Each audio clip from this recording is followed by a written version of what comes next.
एक तीर चला आसमान में उड़ते एक निर्दोष पक्षी पर, और उसी पल इतिहास ने तय कर लिया कौन बनेगा बुद्ध और कौन बनेगा उसका सबसे बड़ा दुश्मन। ये कहानी है करुणा और क्रूरता की पहली टक्कर की। राजमहल का राजकुमार लेकिन अलग। कपिलवस्तु का राजमहल, वैभव, शक्ति, सैनिक, घोड़े, धनुष, शिकार। राजकुमारों को बचपन से सिखाया जाता था ताकत दिखाओ, शिकार करो, योद्धा बनो। लेकिन उन्हीं राजकुमारों के बीच एक बालक अलग था। उसका नाम था सिद्धार्थ। जहां दूसरे राजकुमार धनुष चलाने में गर्व महसूस करते, वो घायल पत्ते को भी हाथ में लेकर सोचता, जीवन इतना नाजुक क्यों है। जहां दूसरे शिकार को खेल समझते, वो चींटी को भी पैर से बचाकर चलता। लोग कहते, ये राजकुमार है या सन्यासी। दूसरी तरफ देवदत्त। उसी महल में एक और राजकुमार था, बलशाली, तेज, प्रतियोगी। नाम देवदत्त। उसे ताकत दिखाना पसंद था, उसे जीतना पसंद था, उसे हर खेल में आगे रहना पसंद था। और उसे एक बात बिल्कुल पसंद नहीं थी, लोग सिद्धार्थ की तारीफ क्यों करते हैं। जब भी कोई कहता सिद्धार्थ का मन कितना दयालु है, देवदत्त के मन में हल्की आग जलती। अभी वो आग छोटी थी, लेकिन समय उसे भड़काने वाला था। वो दिन जिसने सब बदल दिया। एक दिन सुबह का समय था। आसमान साफ, हल्की हवा, पेड़ों पर धूप सोने जैसी चमक रही थी। राजकुमार वन की ओर निकले। देवदत्त के हाथ में धनुष था, सिद्धार्थ के हाथ खाली थे। एक शिकार करने निकला था, दूसरा प्रकृति को देखने। आसमान में उड़ता हंस। तभी आकाश में सफेद पंखों वाला एक सुंदर राजहंस उड़ रहा था। उसके पंख सूरज की रोशनी में चमक रहे थे। वो आजाद था, निश्चिंत, जीवित।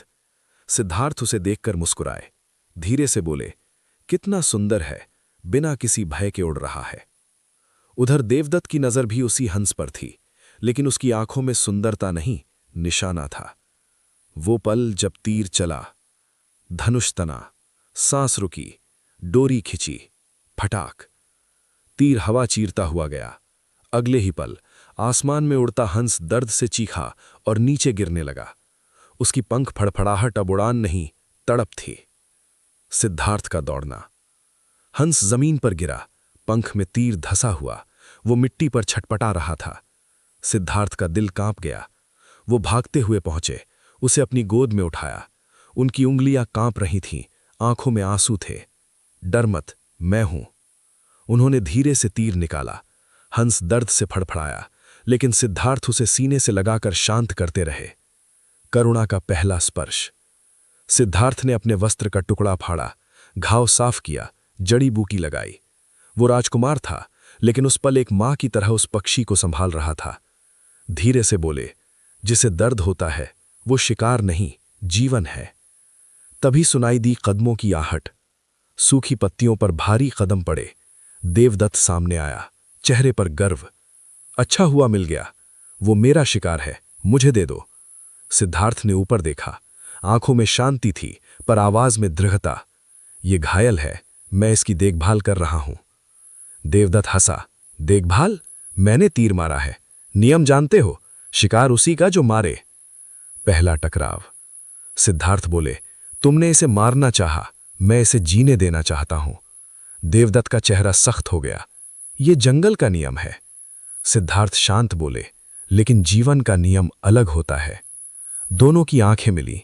ये सिर्फ पक्षी का विवाद नहीं था, ये दो रास्तों की पहली टक्कर थी। भाग 1 का क्लिमफैंगर एंड। देवदत्त गुस्से में बोला, चलो राज दरबार, वहीं फैसला होगा, शिकार मेरा या तुम्हारे दया का नाटक। सिद्धार्थ ने घायल हंस को सीने से लगाया। कैमरा कल्पना में हंस के धड़कते सीने पर जूम। नरेशन धीमा। अब फैसला होगा, एक पक्षी का नहीं, एक विचार का। जीवन बड़ा या शिकार, रुकाव। और यही फैसला दो जिंदगियों की दिशा तय करने वाला था। एक घायल हंस, एक राजकुमार जिसने उसकी जान बचाई, और एक शिकारी जिसने कहा वो मेरा शिकार है। अब फैसला होगा, जीवन किसका है, मारने वाले का या बचाने वाले का। राजमहल का दरबार। कपिलवस्तु का विशाल दरबार सजा हुआ था। राजा शुद्धोधन सिंहासन पर विराजमान थे। मंत्री, गुरु, योद्धा, विद्वान सब उपस्थित। लेकिन आज कोई युद्ध का मामला नहीं था। आज एक घायल पक्षी के कारण दरबार लगा था। लोगों में फुसफुसाहट थी। दो राजकुमारों का विवाद है। सुना है एक ने शिकार किया, दूसरे ने रोक लिया। राजा किसके पक्ष में जाएंगे? सिद्धार्थ प्रवेश करते हैं। दरबार के द्वार खुलते हैं। सिद्धार्थ अंदर आते हैं। उनकी गोद में कपड़े में लिपटा घायल हंस है। उनके कदम धीमे हैं, चेहरा शांत, जैसे वो युद्ध नहीं, दया लेकर आए हों। पूरा दरबार उस दृश्य को देखता रह जाता है। देवदत्त का प्रवेश। दूसरी ओर से देवदत्त आता है, सीधा, तना हुआ, गर्व से भरा। उसके हाथ में धनुष है, मानो वो साबित करना चाहता हो, मैं योद्धा हूं। वो दरबार के बीच आकर ऊंची आवाज में कहता है, महाराज, मैंने जंगल में शिकार किया। राजहंस पर मेरा तीर लगा, लेकिन सिद्धार्थ ने मेरा शिकार मुझसे छीन लिया। दरबार में हलचल। राजा का प्रश्न। राजा शुद्धोधन शांत स्वर में बोले, सिद्धार्थ, तुम क्या कहना चाहते हो? सिद्धार्थ ने घायल हंस को सावधानी से उठाया। उसके पंख पर पट्टी बंधी थी। महाराज, जब मैंने इसे पाया, ये मरने की हालत में था। तीर इसके पंख में धंसा था। मैंने तीर निकाला, घाव साफ किया, औषधि लगाई। अब ये जीवित है, इसलिए मेरे पास है। दरबार में बहस शुरू हुई। एक मंत्री बोला, नियम तो यही है महाराज, जो शिकार करे शिकार उसका। एक बुजुर्ग विद्वान बोले, परंतु ये राजकुमार शिकार करने नहीं, जीवन बचाने की बात कर रहा है। देवदत्त बीच में बोला, अगर यही नियम हो गया तो कोई शिकार नहीं कर पाएगा। जंगल का नियम है, ताकतवर जीतेगा। सिद्धार्थ ने धीरे से कहा, और अगर ताकतवर ही सब कुछ तय करे तो कमजोरों का जीना अपराध हो जाएगा। दरबार शांत। हंस की धड़कन। सिद्धार्थ ने हंस को सीने से लगाया। उसका छोटा सा दिल धड़क रहा था। उन्होंने कहा, महाराज, ये बोल नहीं सकता, लेकिन इसका दिल कह रहा है, ये जीना चाहता है। दरबार में कुछ लोगों की आंखें नम हो गईं। देवदत्त का क्रोध बढ़ता है। देवदत्त बोला, ये भावना की बात कर रहे हैं। राज्य नियम से चलता है, आंसुओं से नहीं। सिद्धार्थ शांत। नियम जीवन की रक्षा के लिए होते हैं, जीवन को खत्म करने के लिए नहीं। देवदत्त की मुट्ठियां भींच गईं। राजा शुद्धोधन का मौन। राजा गहरी सोच में थे। एक तरफ योद्धा परंपरा, दूसरी तरफ उनके पुत्र की करुणा। उन्होंने विद्वानों की ओर देखा। निर्णय से पहले प्रश्न। सबसे वृद्ध गुरु ने कहा, राजकुमार देवदत्त, एक प्रश्न का उत्तर दो। यदि ये हंस तुम्हारे तीर से मर जाता तो क्या तुम इसे जीवित कर सकते थे? देवदत्त चुप। फिर गुरु ने सिद्धार्थ से पूछा, और यदि तुम इसे न संभालते? सिद्धार्थ ने कहा, तो ये मर जाता। दरबार में सन्नाटा। ऐतिहासिक फैसला। गुरु बोले, जीवन लेने का अधिकार किसी को नहीं, जीवन बचाने वाला ही सच्चा अधिकारी है। इसलिए ये हंस सिद्धार्थ का है। दरबार में धीमी सहमति की आवाजें उठीं। राजा ने सिर हिलाया। निर्णय उचित है। देवदत्त की आंखें। देवदत्त बाहर से शांत खड़ा था, लेकिन उसकी आंखों में जलन थी। उसे हार से ज्यादा चोट इस बात की लगी, दरबार सिद्धार्थ की करुणा की प्रशंसा कर रहा था। दयालु, महान, अलग राजकुमार, ये शब्द उसके कानों में गूंज रहे थे। ईर्ष्या का जन्म। वो दिन सिर्फ एक केस हारने का दिन नहीं था। उस दिन देवदत्त के भीतर एक बीज बोया गया, ईर्ष्या का, तुलना का, प्रतिस्पर्धा का। उसने मन ही मन सोचा, एक दिन मैं इसे हराऊंगा, सबको दिखाऊंगा कि शक्ति क्या होती है। दूसरी ओर सिद्धार्थ महल के बगीचे में बैठे थे। हंस अब थोड़ा शांत था। वो उसके पंख सहला रहे थे। धीरे से बोले, तुम्हारा जीवन तुम्हारा है, किसी के मनोरंजन का साधन नहीं। उन्हें नहीं पता था, आज का ये छोटा निर्णय भविष्य में एक बड़े संघर्ष की जड़ बनेगा। नरेशन गहरी हो जाती है। एक पक्षी बच गया, लेकिन एक मन घायल हो गया। उस दिन देवदत्त ने हंस नहीं खोया था, उसने अपने मन की शांति खो दी थी, और यही अशांति आगे चलकर उसे बुद्ध के खिलाफ खड़ा करने वाली थी। कहानी अब शुरू हुई है। अगला भाग। देवदत्त की बढ़ती ईर्ष्या और सिद्धार्थ का करुणा से भरा बढ़ता व्यक्तित्व। एक ही महल, दो राजकुमार। एक को मिला सम्मान, दूसरे को मिला अपमान का एहसास। और कभी-कभी हार से ज्यादा खतरनाक होती है तुलना की आग। समय बीतता है, साल बीतते गए। दोनों राजकुमार बड़े होने लगे। महल में युद्ध कला सिखाई जाती, घुड़सवारी, धनुष, तलवार। देवदत्त हर अभ्यास में खुद को आगे साबित करने की कोशिश करता। उसे जीत चाहिए थी, हर हाल में। जब भी गुरु प्रशंसा करते वो ध्यान रखता, कहीं सिद्धार्थ का नाम तो नहीं लिया गया। सिद्धार्थ का अलग स्वभाव। उधर सिद्धार्थ का मन इन सब में कम लगता। घोड़े को तेज दौड़ाने की बजाय वो उसके थकने पर रुक जाते। तलवार सीखते समय पूछते, क्या इससे बचाव भी सिखाया जाता है या सिर्फ हमला? गुरु चकित रहते। देवदत्त मन ही मन हंसता, ये कभी राजा नहीं बन पाएगा। लेकिन वही बात लोगों को सोचने पर मजबूर करती कि ये राजकुमार अलग है। ईर्ष्या की चुभन। एक दिन महल में प्रतियोगिता हुई, धनुष चलाने की। देवदत्त ने सटीक निशाना लगाया। लोगों ने ताली बजाई। फिर सिद्धार्थ की बारी आई। उन्होंने निशाना नहीं साधा, उन्होंने धनुष नीचे रख दिया। सब चौंक गए। क्यों? सिद्धार्थ बोले, जो उड़ रहा है उसे गिराकर मैं क्या जीतूंगा? कुछ लोग हंसे, लेकिन कुछ के दिल छू गए। देवदत्त की मुट्ठी फिर भिंज गई। उसे लगा, ये जीत नहीं रहा फिर भी लोगों का मन जीत लेता है। पहली बार दुख का सामना। एक दिन सिद्धार्थ महल से बाहर निकले, रथ पर सवार। उन्होंने पहली बार देखा एक बीमार व्यक्ति, फिर एक बूढ़ा, फिर एक मृत शरीर। उनकी आंखें बदल गईं। उन्होंने सारथी से पूछा, क्या हर कोई ऐसा होगा? हां राजकुमार, ये जीवन का सत्य है। सिद्धार्थ का मन हिल गया। उधर देवदत्त को ये सब सुनकर हंसी आई। दुख, बीमारी, मौत, राजकुमार को इन सब से क्या लेना? उसके लिए जीवन का मतलब था ताकत, विजय, अधिकार। लेकिन उसे दिखने लगा था सिद्धार्थ का मन कहीं और जा रहा है, और यही उसे और बेचैन करता। अंदर की दो दिशाएं। महल एक था, लेकिन दो यात्राएं चल रही थीं।